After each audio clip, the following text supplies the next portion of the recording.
O'zi aslida mana hamma yaxshi ko'radigan ustozlarimiz bor. Qo'qonda To'ra buva degan otaxon bor ekan. Yoshlari 90 dan oshgan ekan, shu odamning duosini olib beraylik sizga deb olib borishdi. Haligi odamning samimiyatiga yaxshi ko'rib qoldim. Avval siz ko'zlangansiz, ozgina dam solib qo'ysin deganim uchun ham haligi ixlos qilmadim-da, yo'q, dam soldirgani bormayman dedim.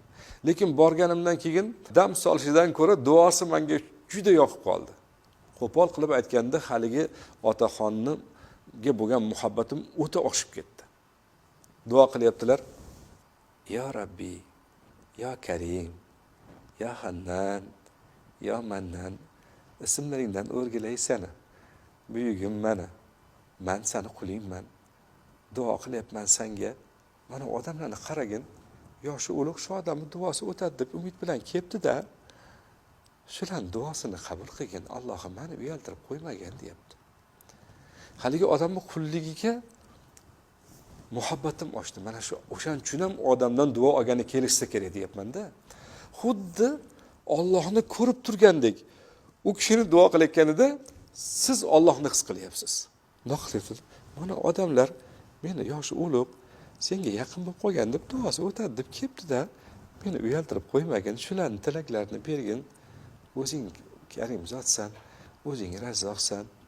Salovatni ham shunaqa aytayapti.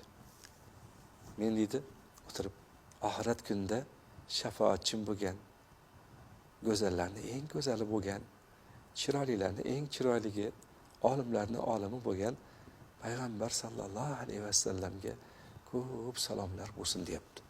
Ya'ni muhabbatini izhor qilyapti. Mana shu otaxondan yana bitta narsa, nutq qilayotgan odam, mana biz hali do'q qilish haqida gapirdik, qattiq gapirish haqida gapirdik.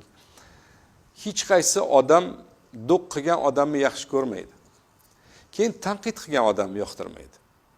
Shuning uchun nutqda tanqiddan juda qochish kerak. Mana misol uchun deylik, mana hozir ko'z haqida gapirdim-a?